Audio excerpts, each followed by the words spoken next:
ಶಿಶು ಸ್ಟಾಫ್ಗಳು ಮತ್ತೆ ಡಿಪಾರ್ಟ್ಮೆಂಟ್ ಅವರು ಅವ್ರಿಗೆಲ್ಲ ತಾಯಿ ಚಾಮುಂಡೇಶ್ವರಿ ನಾಳೆ ದಿನ ಬಹಳ ಶಕ್ತಿ ಕೊಟ್ಟು ಅದನ್ನ ಮುಗಿಸ್ಕೊಟ್ಟು ನಮ್ಮ ಪ್ರಯಾಣಿಕರಲ್ಲೂ ಬಂದು ಕರ್ಕೊಂಡು ಬಿಡ್ಲಿ. ಆದ್ರೂ ನಮ್ಮ ಹೆಣ್ಮಕ್ಳು ಅವ್ರಿಗೆ ತೊಂದರೆ ಕೊಡೋ ರೀತಿ ಕಿರಿಕಿರಿ ಆಗೋ ರೀತಿ ಸಾಲಲ್ಲಿ ಬಂದು ಅವ್ರನ್ನ ನಾವು 4 ವಾರ ಇರಲಿ ಅಂತ ಕೇಳ್ಕೊತಾ ಇದ್ದೀನಿ. ತಾಯಿ ಚಾಮುಂಡೇಶ್ವರಿ ನಿಮ್ಗೆಲ್ಲರಿಗೂ ಒಳ್ಳೆಯದೇನೆ. ಜೈ Chamundeshwari.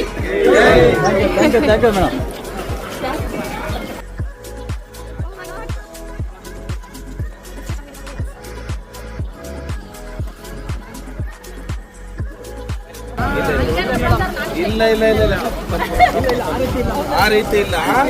ಅಲ್ಲೇನಾಗುತ್ತೆ, private car private 2 wheeler ಎಲ್ಲ ಬಿಟ್ರೆ ಜಾಮ್ ಆಗಿಬಿಡುತ್ತೆ, ನೀವು ಮೇಲ್ ಬರಕ್ಕೆ ಆಗಲ್ಲ. ಅದಕ್ಕೋಸ್ಕರ ವೆಹಿಕಲ್ ಅನ್ನು ಲಲಿತ್ ಮಾಲ್ ಪ್ಯಾಲೇಸ್ ಅಲ್ಲಿ ಬಿಟ್ಬಿಟ್ಟು ನೀವು ಬಸ್ಸಲ್ಲಿ ಉಚಿತವಾಗಿ ಬಂದು ದರ್ಶನ ಮಾಡ್ಕೊಂಡು ಉಚಿತವಾಗಿ ಹೋಗ್ಬೋದು. ಶುಕ್ರವಾರ, ಶನಿವಾರ, ಭಾನುವಾರ ಎಲ್ಲ 7 ದಿನನೂ.